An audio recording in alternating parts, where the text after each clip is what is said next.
Great. Bore-da, good morning, everybody. My name is Auriol Miller. I'm the director of the IWA. And for those of you who may not yet know us, the IWA is Wales's leading independent think tank. We've got a long track record of shaping debates and influencing change in Wales through policy research and advocacy, our online and print publications. Those of you who are members will be getting the new edition of the Welsh Agenda very soon. We're just putting the finishing touches to it at the moment. This is the current edition, new one coming out in a couple of weeks' time. If you're not yet a member, do join up. We provide platforms for robust comment and debate and our agenda setting events. We're a membership organisation, like I said, members across the country, much further afield too. You may not know that our publications end up in Harvard and MIT libraries, so if you've got a message you want to send far and wide, we're a good place to do it. We're funded by our members, the events we run ourselves, independent trusts and foundations, and other funding bodies as well.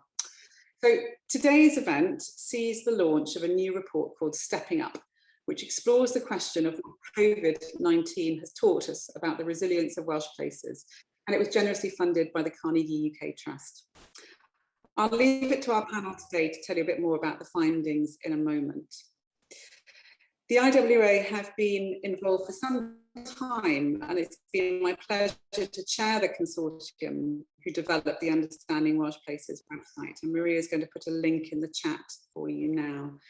It's a data website for non-data geeks, and it brings together publicly available data about all places in Wales that have more than 2,000 residents into an accessible and engaging front end. In fact, it has information on places that have 1,000 to 2,000 residents as well, but not all data is available for that band. The potential uses of UWP are numerous, and we've got a whole series of webinars on our website from a festival that we ran about this time last year, actually, in terms of how enabling people to see how it could be used. But it all starts fundamentally from the idea that all places have something of value. Everywhere in Wales has assets that people can use to shape the future of that place and their own well-being for the better. During COVID, what places had, whether that was buildings, green spaces, people with the time, means or inclination to help, as well as networks to bring people together, that really, really mattered in a way that we couldn't have anticipated before the pandemic. We believe very firmly that now, with the worst of the pandemic, we hope, behind us, now is the time for the conversation about preparedness. All Welsh places have had their resilience tested and stepped up to the challenge of COVID in their own way. But the question now has to be how we build on that resilience and lay the groundwork for a far more coordinated and better resourced response to the next crisis. So we've produced this piece of work in partnership with The Means, a placemaking consultancy with over 20 years of experience of delivering projects in collaboration with businesses, governments and citizens. Peter Williams, founder and managing director of The Means, will be joining us today to share some reflections on what they learned from speaking to people in the private, public and third sector across Wales. Welcome, Peter. We're also joined today by Robyn Lovelock, who's got over 20 years experience designing and delivering economic development programmes in Wales and overseas, including in emergency settings in Africa, Asia and the Middle East. Over the last 7 years, however, and particularly during the coronavirus pandemic, Robyn's worked with local councils and community groups across North East Wales, strengthening resilience in local food supply chains. She currently works as the North Wales Growth Deal Programme Manager, leading on agri-food and tourism projects across the region, and as a town councillor in Llangollen. Thank you both for joining us today, and welcome, Robyn. I'm going to hand you over to Andy Regan, who's going to talk a little bit more about the background to the piece of work. But before I do that, a little bit of housekeeping. We're going to be devoting 15-20 minutes or so of our session today to questions from all of you who've joined us. So if you look at the small menu at the bottom of your Zoom screen, you should be able to see a chat function. Use this obviously to submit questions in writing throughout the event, and we'll call on you individually to ask your question, but worked in your own places, because this is a really good opportunity to hear examples of what worked wherever you are. You're all muted, I'm afraid, on entry to this meeting, but we'll unmute you if you're called on to ask a question. So in order to prevent background noise, please keep yourself muted unless you're asked to speak. Do also obviously use the chat function to provide comments and response to what's being said. Your feedback really helps us develop future programmes and work and reflect on how we're doing things. We know that lots of people, it's a key piece of feedback, that lots of people often find they make really useful connections by attending IWA events, because it's a place that spans public, private, third sector, academia, and community groups and individuals as well. But it's also a place where policy areas come together. So please do feel free to introduce yourself in the chat as well. All chat questions are recorded, and video of today's event will be made available via our YouTube and podcast channels. If you feel inspired to tweet, great. You can at us at IWA_Wales, and we suggest using hashtag Understanding Welsh Places as a hashtag. I am going to hand over now to Andy and then Peter, who are going to talk us through the piece of work. Andy, I've touched on it a bit already, but can you start by telling us a bit more about the project? Thanks, Auriol. Yeah, so welcome everybody. I'll tell you a bit of the background, and then Peter will tell you the detail. So this piece of research kind of started with what on the surface felt like quite a simple question, which is, what has COVID-19 taught us about the resilience of Welsh places? And like most simple questions, it didn't take much kind of interrogation to see that we need to clarify a bit further what our underlying assumptions were before we could go much further. So we had to kind of define what resilience meant. So we conceived of that in terms of the ability of a community to withstand shocks, stress, and challenges, and thinking in terms of resilience also encompassing the ability to adapt and survive adverse circumstances such as environmental, social, or economic shocks, and to cope and thrive given the challenges of everyday life. So across all those themes, kind of COVID has tested resilience, and the way we've kind of thought about this is COVID, the pandemic has acted as a quite unfortunate, obviously natural experiment, which allows us to potentially compare different places to see how they coped and what helped and hindered them in doing so. And what we're absolutely not trying to do is kind of give a rating for resilience and kind of a ranking of which places kind of coped best and worst. That's not the purpose of the exercise. It's just to kind of look at all the different ways which communities did step up and what they could kind of learn from their own experiences and learn from each other, and what decision makers could learn. So right now, as Auriol said, in October 2021, it feels like the worst of the pandemic may hopefully be over. The temptation might well be to kind of move on. But the response at all levels does merit examination, as they not to find fault, but just to see what we can learn. So we've worked with the means, again, on what is quite a small scale piece of work, just to kind of begin pulling on the thread of what we can learn. So the original evidence gathered for the report, as Peter will tell you, is primarily interview-based with representatives of different sectors, and we chose a selection of places from the 7 categories that are used by the Understanding Welsh Places website. And if you refer to the kind of the videos that Auriol's mentioned on the website, you can hear a bit more about what those categories are and how we kind of chose them. So the piece of work hasn't aimed to be quantitative or definitive, but just to look closely at more specific examples of how places withstood the challenges of COVID. At the start of this project, I think I was certainly thinking in terms of the physical assets, the individual bits of small local infrastructure, which are kind of counted and recorded on the UWP website. I was thinking we would probably end up telling a story of kind of which assets are most valuable. But in fact, I think what we kind of heard is a little different than what I expected. We've heard significantly more about the kind of use of human assets and people stepping up. It was primarily people that made places resilient, and by and large, they made use of whatever kind of physical infrastructure and state level administrative support they could access in their place. So we've made quite broad recommendations that I'll come back to after Peter's spoken a bit more about what local government and local authorities can do to build on this resilience. But I think there's a larger conclusion that I kind of took away from this work, which is sort of implicit in all the stories we've heard about, but you wouldn't really kind of link it to a specific example. And that to me is that in how we kind of plan the future of our places, we can either prioritize absolute efficiency or resilience, but we can't prioritize both. So we can't overestimate how different the crisis might have looked without the army of volunteers who were suddenly kind of willing and able to be mobilised due to the enforced closure of many workplaces, and obviously the financial support of the furlough scheme. And at a local level, we should be looking at how to be better prepared to harness this support and focus it on what matters most. At a national, for Wales, or indeed UK level, why would we not consider looking at more kind of short-term workplace closures and quick deployment of financial support along the model of those furlough schemes to enable people to quickly step up and help their communities respond to, say, flooding or other extreme weather events? That's not a sort of formal recommendation of the report, because we would need to do a lot more thinking about what exactly that looked like, but I think it's something to kind of keep in mind for future. In terms of the physical assets, community halls, centres, parks and other spaces that were repurposed as either food banks, vaccination centres and information hubs, they couldn't have been used for any of those things if they had been shut down, bulldozed and replaced with investment properties over the years that preceded the crisis. We cannot have resilient places without the headroom that comes from spare capacity within the state, within businesses and within civic society, without community halls squatting on land that the market might value more highly as high-rise flats, or without people who are able to help their neighbours because their own kind of short-term financial crisis has been averted by the pooled risk of state social security. So we'll make recommendations that I'll come back to about how people involved in planning can focus their strategic efforts on building and improved resilience at a local level.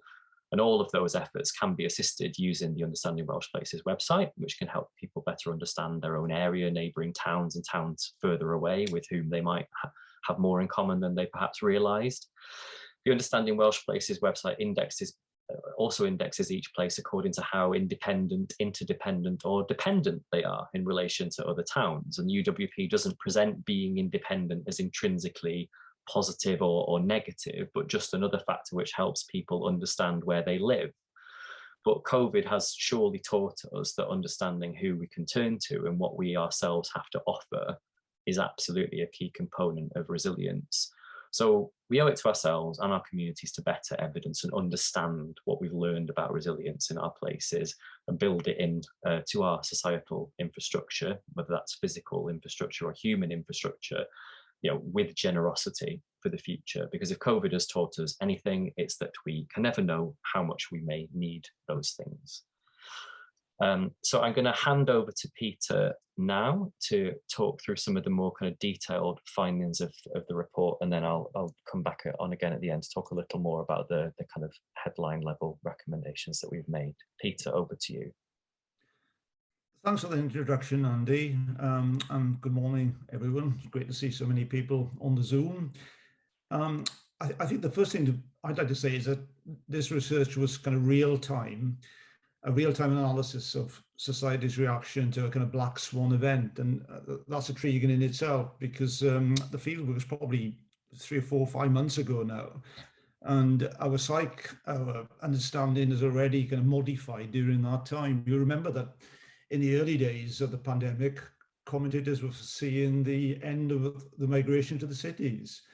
The urban population is just about soared past the 50% mark, and here was an event that was going to reverse that. It was being said, but some 18 months later, those predictions are certainly less strident than they were. Even with case numbers approaching, in some instances exceeding the previous peaks, our behaviours have changed already, I think. As we're told to kind of learn to live with COVID, our masks have slipped to a level of complacency.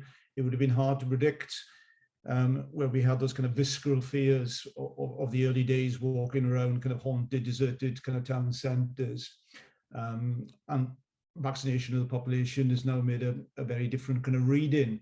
By the time the post-event inquests are concluded, those memories, I think, will be dull.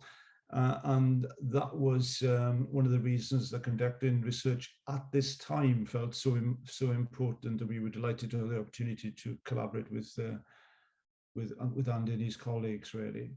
So, as Andy touched upon, how can you do a kind of comprehensive look at Welsh places, given the resource that was available and the time was available, etc. So we took the Understanding Welsh Places categories.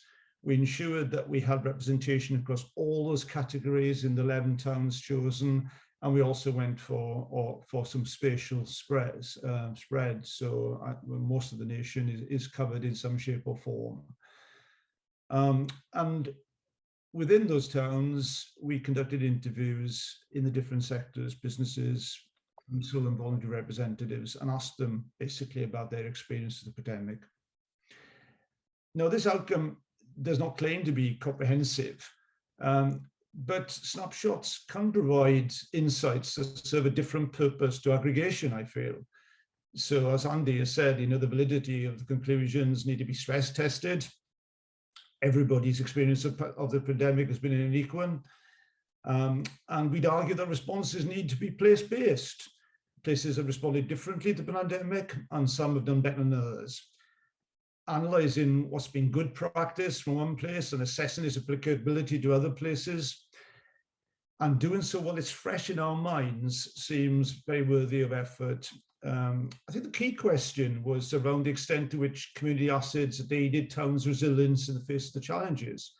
And as Andy said again, this meant not simply coping, but bouncing back to survive and to thrive then.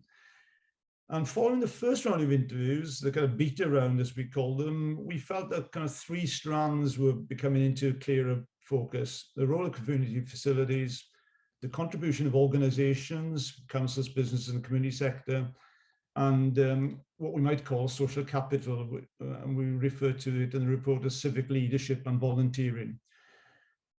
So the first, and I think it's kind of widely felt that in nearly every sector in the nation struggle to find the right balance between risk aversion and offering the right degrees of freedom. Community halls, as we all know, were locked. Urban parks were gated. Access to coastal parks taped off. Even fell walkers famously droned.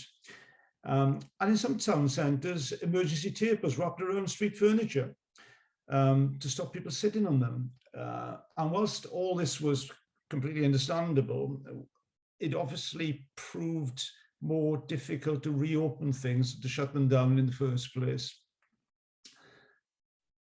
So to start with, I think open spaces were easy to resolve. And one of the lasting legacies may well be that we have a greater appreciation for our parks and open spaces. I think Councillor Joshua Bynan in Pembroke expressed this better than I can, and I'll quote him here: "The crisis has shown the need for places to be approached differently, with the key foundations of public space needed to be highlighted and taken more care of. Place was approached through a very physical asset-based means before, whereas now we can see that it needs to have a more focus on community assets." And I think that's kind of spot on. Turning to halls, the risk analysis here was much more problematic, I think, and the burden for it often fell on voluntary committees. I don't know if you came across the document, but the WCVA's guidance on reopening ran to 11 pages, quite terrifying, the responsibility being based on volunteers. And I think one organisation that really kind of responded admirably to it was the Forest Community Centre and Cafe in Rill. Obviously closed, it had to adopt. It began to operate a Meals and Wheels service from the cafe. The centre's food bank started delivering food parcels, using staff and volunteers for shopping and getting prescriptions for isolated individuals. The existing community transport scheme was kind of targeted at deliveries, home deliveries, prescriptions, and the like. And it's a simple thing which I hadn't really considered before was that a lot of people claiming benefits have got evidence, job search and so forth. And for lots of people, community facilities are where they get access to the internet. And that caused a kind of real gap. So the breadth of services from these facilities, so essential, in particular for the poorer parts of the population, were cut off for a stroke. In our research, we didn't identify any pre-planning which captured this service provision in the first instance. There was no audit of it centrally. And there was no guidance for dealing with circumstances of disruption, like the ones we faced. These facilities are so evidently a resource for crisis management. Currently, it's left to each of them to innovate and respond, seemingly in the absence of any strategic overview, was our conclusion. Turning to organizational performance, we asked interviewees how they viewed the response to the pandemic. And here there was a diversion of opinion between the sectors. The public sector, by and large, were more positive in their assessment about how the communities had responded than the private sector. There was, though, a lot of praise from businesses for the way that councils had delivered practical, financial and advisory support in the crisis. In RCT, for example, a real sense that the council and businesses had come closer together by jointly working their way through the response. Lots of examples of businesses prevented from operating, as Andy said, closed, and switching their operational capacity to undertake community services, meals to the elderly, producing wash bags for NHS workers, and organising deliveries to the housebound. Whereas in Pwllheli, it was a doctor's surgery that came together with the council and other public services to take the lead in alerting the public to the precautions that would be required, utilising, amongst other things, a website called Fresh Air Wales. It'd be interesting to see, at the time when we were talking to them, vaccination rates were very high in that community, as the kind of awareness and trust in the response was at a higher level than we found elsewhere. In Port Talbot, we found the efforts based around the mosque particularly noteworthy. They had a strong committee of members who were able to contribute a different skill set, a broad different skill set, helping those living locally, those within the BAME community and those outside. Social media, key tool there in spreading the message. Lots of confusion, as we all experienced, conflicting messages at a national level. And the mosque was very instrumental in working with partners in delivering a clear, consistent and trustworthy voice. And it was called the Tell Me More campaign, and a really good example of good practice there. This notion of trusted voices is particularly relevant to the final points I wanted to make on civic leadership and volunteering, where we do feel there's a real scope to take lessons forward. One question, and I found that Robyn is a town councillor, so I'd be very interested to see what she has to say following me. But did the experience of the pandemic change our view of the role of councillors at all? In Bangor, where the city council was very active in their COVID response, the clerk certainly thought so. He believes, I think, that the council's position in the community makes them well placed to provide information, support, advice, connections to other services and the like. And this was certainly the case in rural Carmarthenshire, where we looked at Llandailo and Llandovery. And certainly members were key in a conduit for information and activity. Porthcawl gave us a great example of how volunteers have responded and made a huge contribution. The efforts there were kickstarted in the back of the previous experience of helping the elderly population during the heavy snow, during the Beast of the East, which you all remember. One of the volunteers there had been living in Spain and had an early insight into how the pandemic had spread there. Obviously the communities had faced some terrible problems in the early days. So the need for a coordinated approach amongst key agencies was recognised. They managed to get teams of volunteers up and running very, very quickly to visit members of the community, especially those who are homebound. It was effective action, and it really illustrates the potential that is there. It was interesting to hear that they felt they would have been even more effective had they been able to retain the databases they used in 2018. And it's interesting there how several parts of our current kind of rules and regulations cut across some of those volunteering activities for good reasons, but possibly deserve a revisit. So to end up, I think the forecasters are warning that Black Swans events are going to be more regular. Financial, meteorological, public health issues, crises are to come. Learning lessons from this pandemic, crucial in building resilience to these future shocks. And I feel that when the question has been asked about how we can improve our response to the next Black Swan event, one of the considerations will be what is the most effective unit to organise resilience around. And I think what I've taken from this is that in the age of the city region, our towns will have a strong case to make in being that kind of unit of organisation. Thank you. Thanks very much indeed, Peter. Good to hear the examples from right around the country. Andy, would you like to talk us through some of the recommendations then as a result, please? Yeah, thanks, Auriol, and thanks, Peter, for your presentation, obviously to you and the team for all your work on the project too. The recommendations, I'll talk through them fairly briefly, and I'll preface them by saying this.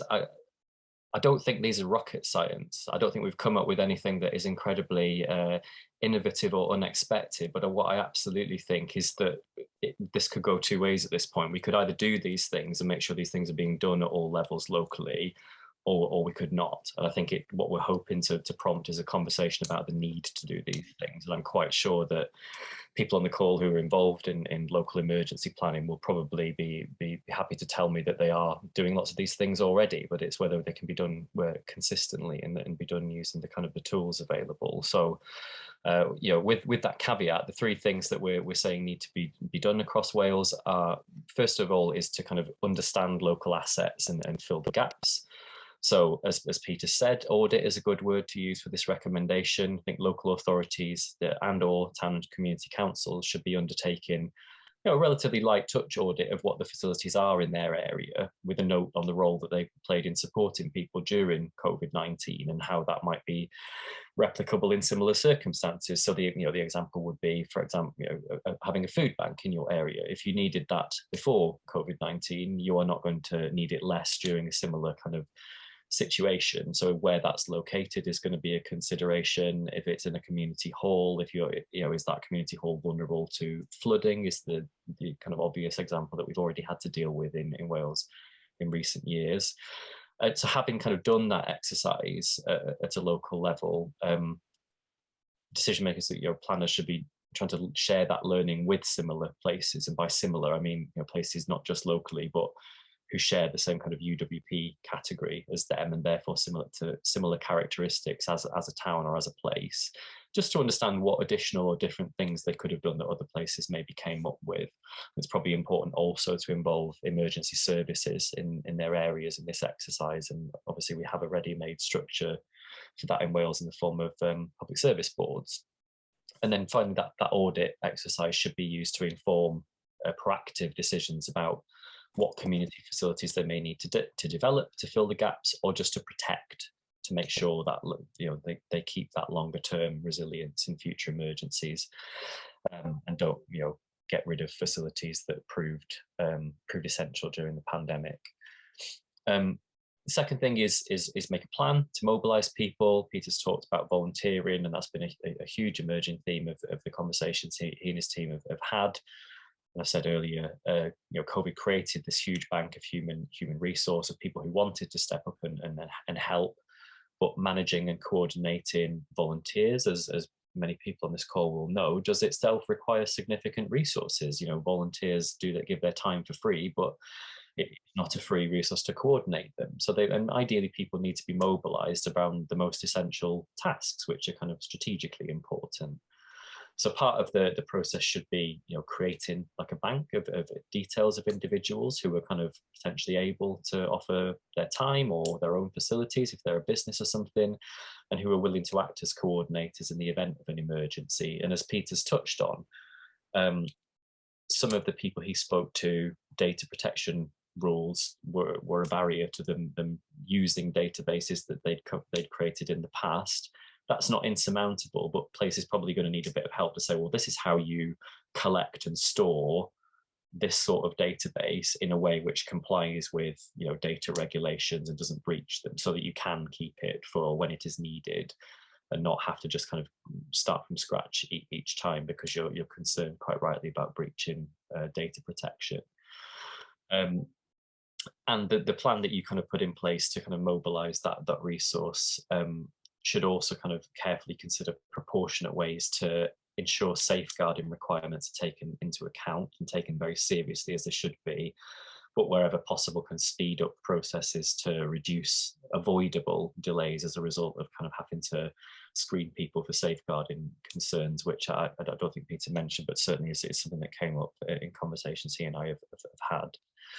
And finally, the kind of sort of second order theme that came out that Peter talks about is communications and local networks. And it's almost, to me, feels more important that the local planners, again, councillors, it may be, local authority, local government, are developing networks who can help them get the message out, and that those networks are kind of created and maintained between emergencies, so you're not kind of trying to develop that at the point when you're dealing with lots of other things, because it's that element of trust, and it's almost more important than kind of having a finely crafted leaflet, message, speech that someone's going to do on the television. Is just, this is what everybody needs to know, and these are the right people to get that message out to the different parts of our communities at a local level, just to make sure you're able to kind of quickly distribute the essential information. And as Peter's alluded to, it can really help with a lot of the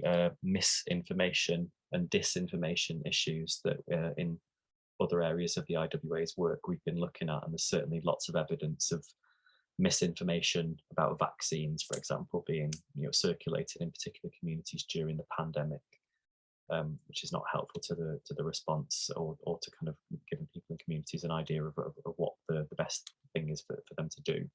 So, as I say, not rocket science to do those things, but I think super important, and hopefully we can prompt a conversation about that being a legitimate use of scarce resources as we kind of enter the post-pandemic period. Andy, thank you. Thanks very much indeed. I think sometimes the simple things are the hardest to do. Robyn, I'm going to come to you in a tick. I know Harry's already put a reminder in the chat about questions. Do please have a think about stories that people in your own particular places, of how people stepped up during the pandemic. And if you want to share that, and also think about what we have collectively, or what you have learned from it that you'd like to share with other places across Wales. What I was reflecting on just then, Andy, as you were talking, was, for instance, is there something that we could do to bring together places in different categories across UWP to share those experiences? How is that kind of cross-area learning happening, or is it all within a local authority? Because often it's that, and the WLG obviously has a key role to play there.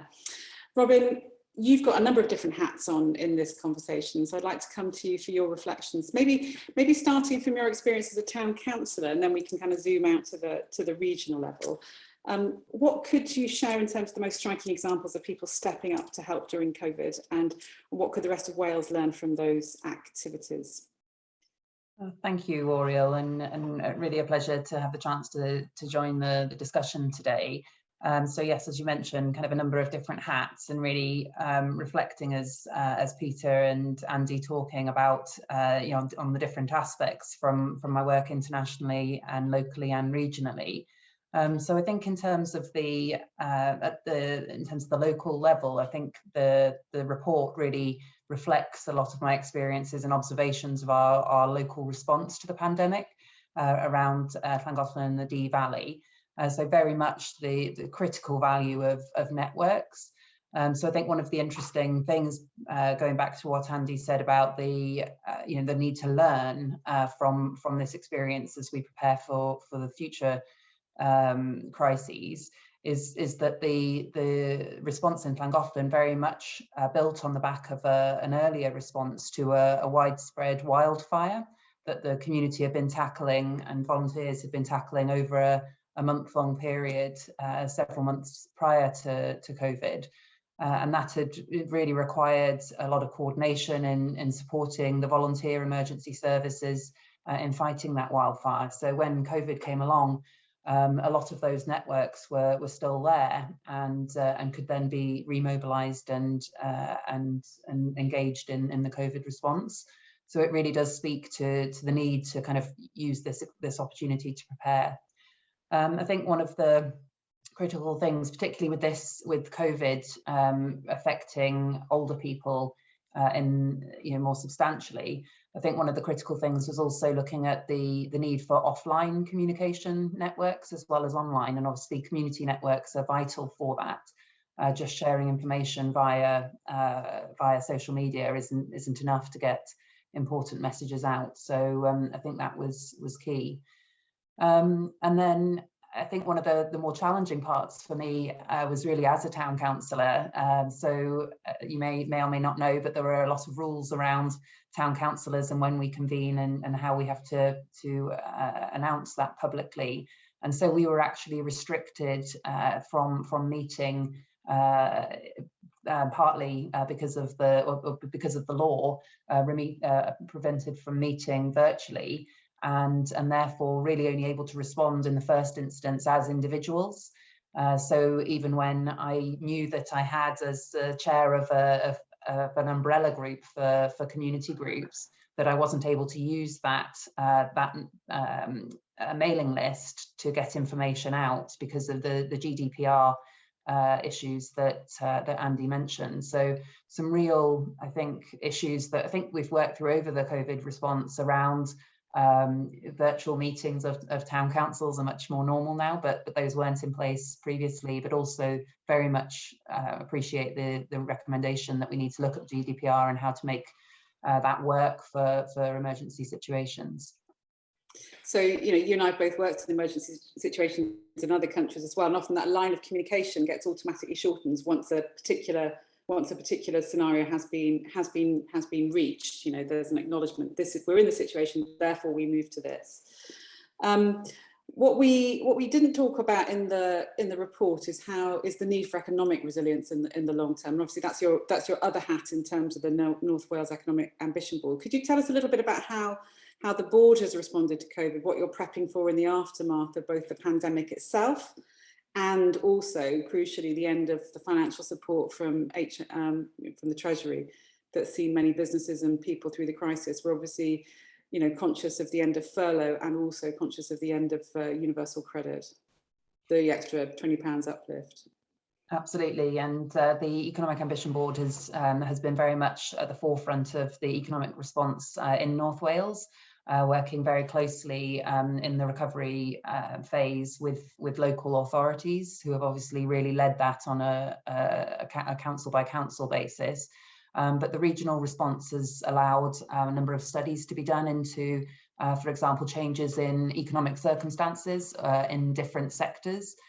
So doing an analysis of the regional impact of COVID on the critical tourism sector, for example, and similarly for manufacturing, what are the main impacts? How do we envisage the impacts of COVID in the medium to longer term, so that it has allowed and supported the local authorities to prepare for those. And then, of course, looking longer term at a time that's potentially more turbulent. The growth deal itself is comprised of about 20 different projects, looking across the realms of digital, land and property, also low carbon energy, agri-food and tourism and manufacturing, and looking at each of the projects and how they're supporting a more resilient future for the region. So obviously with the low carbon energy, looking at how we can better generate energy at a community level, so smart local energy projects rolling out across the region. Digitally, how we can strengthen rural communities, particularly the last few percent that maybe don't have adequate internet access, how we can get those families and households online, and make sure that we don't have a digital breakdown as an additional part of any future challenges. And then I think looking at the more kind of supply chain issues as well within the region. So I think if I can just divert to some regional work, I think one of the really exciting things for North East Wales during COVID was that we were able to capture through some videos some of the adaptations that businesses made during that period, so to address the gaps in supermarket food supply. So as part of a project called Taste North East Wales, prior to joining the Economic Ambition Board, I was able to repurpose some funding we already had to capture some of these stories of farm shops stepping up production, community shops and town halls operating as food hubs when supermarkets failed, and gin producers shifting to production of hand gel. So we were able to capture these stories and also help those businesses tell the stories about how they were preparing for reopening. And so all of those things were really able to kind of help businesses get back on their feet and step out of the pandemic on a stronger footing. And I think that ties back into the regional work that the Economic Ambition Board is delivering. So, for example, one of the projects is the Glenclevon Rural Economy Hub in northwest Wales, and that's very much about setting up startup space for regional food producers who are maybe shifting from home-based production, but not wanting to invest in their own full-scale manufacturing facilities. And these will provide an initial first step of food grade units to really strengthen regional production and build resilience through those supply chains. There's some really good examples there. Thank you very much indeed, Robyn. I'm going to open it up to conversation with everybody on the call today, because I know there's shed loads of experience with us. David Warren, can you find you and put your video on? We want to hear about, you've been talking about your work on the circular economy. There we go. David, hi. Tell us a bit more about what you've seen and what you've learned. Yeah, I put a little bit of a long message in there, but my name is David Warren. I'm head of circular economy policy in the Welsh Government. And obviously, we're really interested in seeing a Wales which uses resources more efficiently, reduces waste, that kind of thing. But I think the pandemic has been a really, really interesting experience for us, because what we've seen in many of our towns and communities is really a lot of accelerated action for communities to come together to take action in response to the pandemic, but action that's also improved environmental, social and economic outcomes. Right in the middle of the first lockdown, I did a little bit of a profile of my own community here in Canton and Cardiff, and we started finding things, you know, like businesses like the gin distillery started making hand sanitizer, the dairy started offering more products for delivery, the local shops started developing digital presence, and that really encouraged people to shop locally as we were kind of forced to stay local. We also saw a lot of community action, things like sharing and repairing of goods. So like in lots of communities, we saw Facebook groups and other groups emerge where people were offering items to share, to swap, to sell, that kind of thing. And I think as we've gone through the pandemic, we've seen more and more of that. You know, we work with organisations like Repair Cafe Wales and Benthyg Library of Things, which repair items or have items for loan, for borrowing.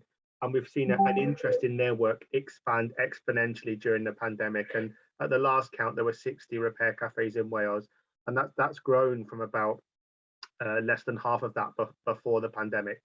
There's a lot more interest in this. And then the final point I was making, that some of our towns seem to have actually used the pandemic to really kind of not just survive, but thrive. And I gave the examples of Buckley and Mold, but I could give other examples in terms of what's going on in Newtown and Llandrindod and Haverfordwest and some other places, where actually you've seen things like, as people have stayed locally and people have sought more local solutions to things and communities have come together, you can see things like real economic opportunities emerge as vacancy rates drop, as footfall increases, as places given over, spaces given over in towns to community spaces. So, for example, things like the Fuse project in Porthmadog has taken over a shop space where they work with businesses and communities and young people to teach skills of repairing, using 3D printers and other kind of sources. But again, filling a space on a high street, which not just young people or the community can use, but businesses can share as well. So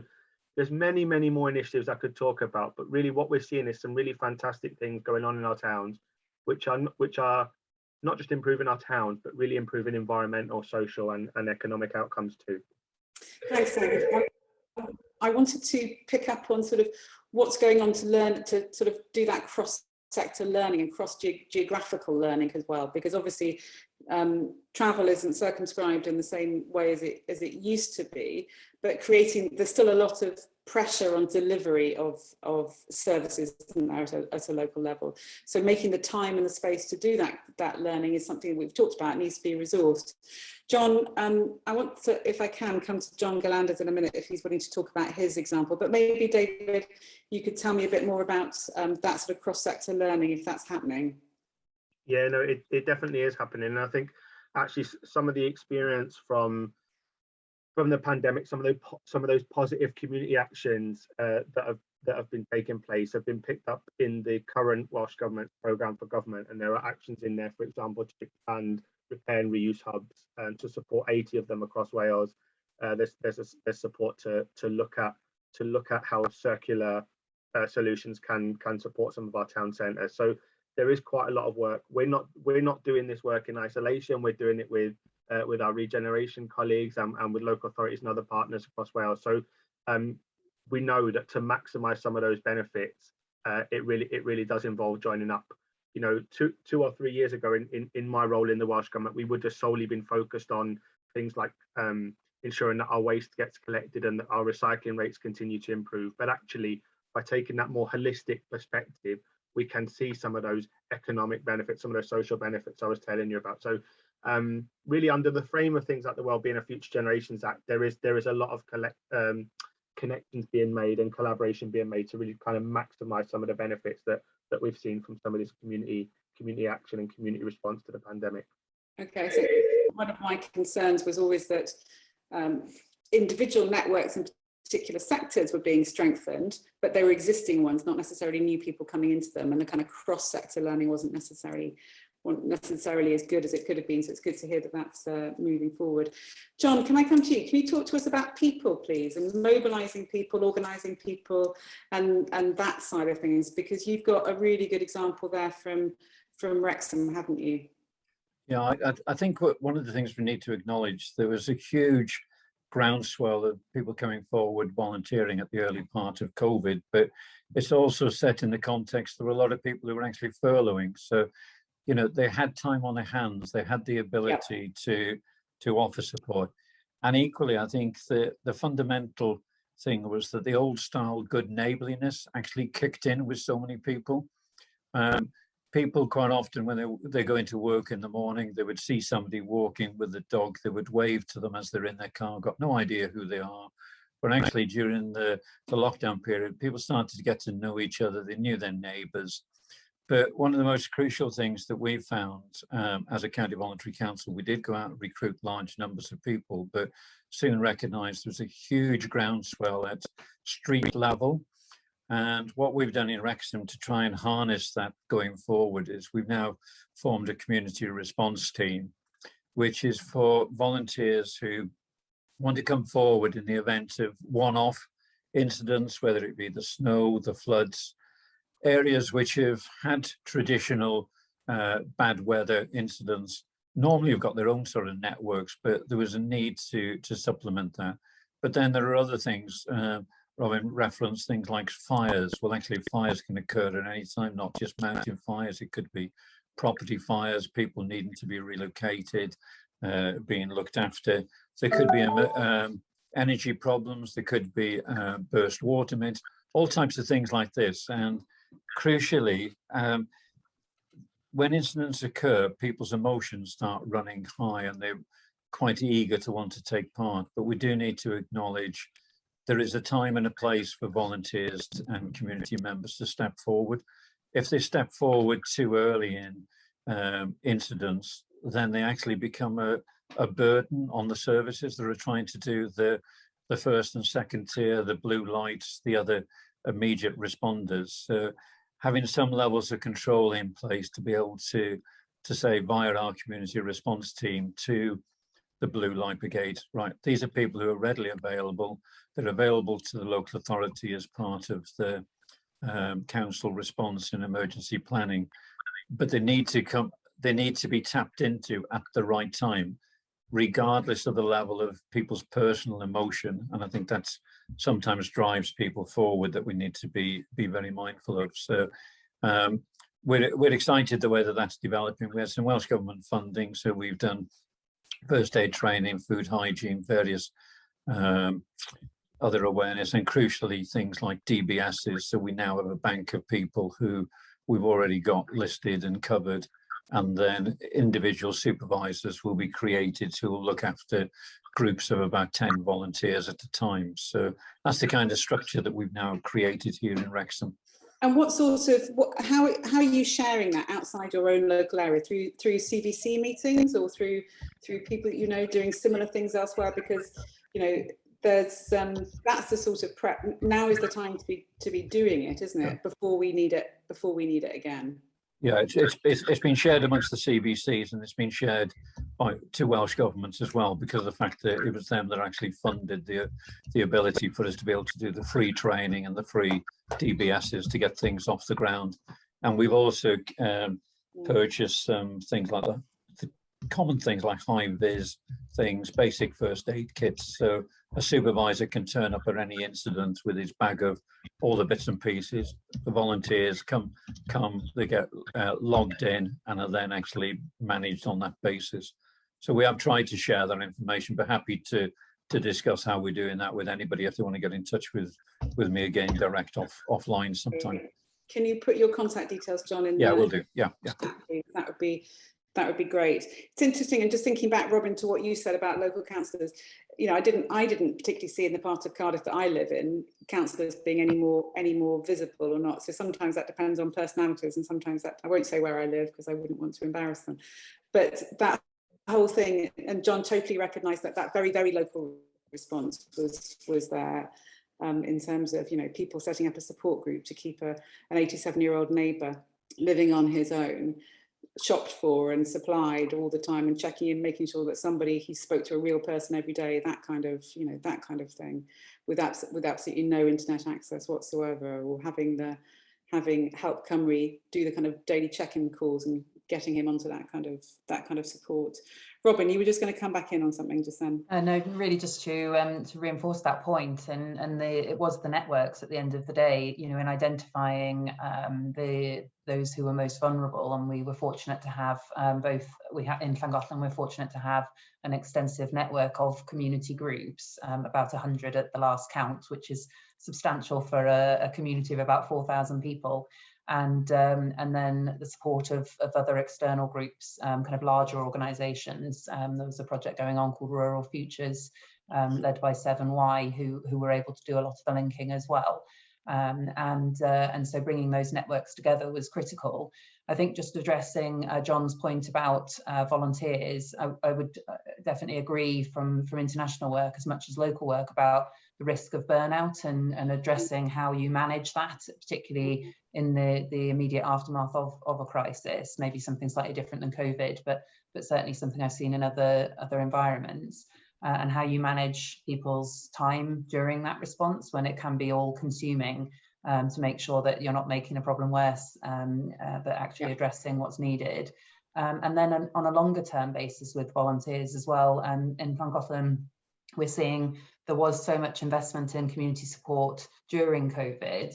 I feel like a lot of the community groups, the leadership is now maybe taking a step back, particularly among the older generation, where they've maybe felt that they've done their bit and are now looking for, you know, take a step back, a bit quieter time in the aftermath. And so I do think that succession, thinking about community groups and succession and planning ahead, how we're getting that new training in that John talked about to those groups, so that they don't just fall apart and the valuable support they can provide be lost. So I think that's something to consider. Yeah, as well. I think that's a really useful point, that succession planning kind of thing, because it's a long period of time, and when you work in kind of normal emergency situations and elsewhere, you generally know that this will pass. What we didn't know that with COVID, did we? We didn't know when we'd get to the stage when people would be, you know, what are we at? 75% of the population vaccinated by now, talking about, you know, 12-year-olds and upwards being vaccinated, and largely able to carry out everyday life, but in a very different way still. Jenny Laithwaite's got a really good example about business in the community. Jenny, could you come and tell us about that, please? Yeah, hopefully I'm not on mute. Thank you for inviting me to talk about it. So Business in the Community is a member-led business organisation promoting responsible business. And as our response to the pandemic, sort of as soon as it was scaling up, we launched something called the National Business Response Network, which was built from scratch as an online platform in a kind of crazily short amount of time. And basically set up as a sort of matchmaking service between businesses, so our members, but the wider business community as well, open to anybody, to use that to register anything that they might like to share, so items that they could donate, services that they could offer, help with sort of logistical issues, all sorts of things, huge range. And at the same time, people could go on as a community group or as a third sector organisation from across the UK and register a need or a want. And we set up a network within BITC of connections managers. So it was a sort of managed process where there was, people actually actively assigning needs to offers and sort of seeing that through. And that was hugely successful. We saw a lot of things come through that meant we were able to signpost, to get things to where they would be most needed, and where there were asks and needs that weren't instantly matched. Our connections managers could go out and actually search for a way to get those matched. So that's the MBRN. It's sort of gone a little dormant now because we've put it into a more like a sleeping phase, and we're focusing more on now where businesses can contribute to upskilling people and offering sort of business mentoring and coaching advice. But what we talked about with the having those networks ready to go, the MBRN is sort of ready to relaunch at any point that it's needed again. So I think that's a really key issue, that now we've built that infrastructure, we're sort of keeping it, ticking over until the time that we may need it again. So yeah, I don't have all the facts and figures, but happy to follow up if anybody would like to know more. Thanks, Jenny. Could you put your contact details in the chat, please? Absolutely. Thank you. I've got an offer as well from Harold Jones, who's very happy to come and talk about the COVID impact assessment, looking particularly at the impact on ethnic and minority communities and Welsh-speaking communities, because obviously one of the things that we all know extremely well by now is that different risks compounded each other, and that some people were far, far worse affected because of either their personal situation or their community situation. Harold, over to you. Hi, yeah, I just thought I'd put it in the chat. If there are colleagues of mine from Newport on the call, I apologise. They probably might be in a better place. Although I'm a Welsh language officer, I sit in the Connected Communities team, and part of the work we do is look after the ethnic minority and a lot of the groups that are sometimes underrepresented. And as part of COVID, the impact was seen as being higher on those communities. So under the Equality and Protected Characteristics, we undertook a community impact assessment, contacting those communities, all virtually, because we had to do so at the time because of COVID. Just looking at the impact it had had, and then we had funding from the United and Bevan Health Board to run a participatory budgeting scheme. So a steering group was formed with representatives from all the groups, and there were a grant scheme to help those communities with projects and schemes to help them come out of COVID and look at the impact and how they could help themselves and help the community improve. We ran it quite successfully. There was one bout we're just going through assessing how those schemes have operated and worked, and we're currently in the process of running another two, one this year and one next year. So we're just setting up the steering groups that will look and set. It's kind of like, I don't know if anybody knows, it was a company called Mutual Gain came in and helped us run it. So there was a steering group with representatives from the different streams who then come up with the rationale and the model and the grant scheme for people applying and assess them. And it's a public event where people sign up virtually. Hopefully we can look at developing that going forward, but then it's the public and the communities that vote on the projects that get the money. And the biggest problem. Yeah, that's really interesting. How we've heard of that before, and there's been some really good examples of that in North Tyneside, I think, in particular, have done a really good program on that I thought was great. And it kind of speaks also to the Welsh Places Charter that we worked on with a number of people who were involved in the Understanding Welsh Places consortium. And I've just asked member of the IWA team to put the link to that in the chat. So that thing about how people have both a say in the decision making about what is done in their communities to improve their place and their well-being, but also get to shape that in a way and how that should be funding. So some clear recommendations for I think probably Paul Deere, who's been in the meeting, but unfortunately has had to leave. That was really helpful. Thank you very much indeed. Okay, one quick. Sorry. Yes. Oh, yeah. I was just going to say, part of the biggest problem was that the groups we were trying to reach are those that were digitally excluded. Yeah, of course. So it kind of helped, but it didn't help. But it's one of those where you have to spend the money and look at the budget. So if anybody's got ideas of how we can develop that, it'd be brilliant. There, thank you. Great, you're welcome. Thanks very much indeed. These conversations often need a lot longer than we have. I hope that's been a useful addition to the discussion. We'll be sharing, obviously, our report widely. Thank you very much indeed, Peter, to you and the team for working with us on the report, to Carnegie UK Trust for funding it, and Robyn, to you for your input today. Diolch yn fawr. Our aim at the IWA, excuse me, in these open events is always to try and identify the issues that need further thought, articulate really clearly what those issues are, and get people thinking about what needs to change, why, and how to do it, very constructively how to do it, so that we can all play our part in making Wales better. If you want to receive early notification of all IWA events and recordings of all of our sessions direct to your inbox, so you don't even need to go and look for them, please do join us as a member on the support page of our website, which is iwa.wales. Diolch yn fawr, thank you very much indeed for joining us, and I hope you have a good rest of the day.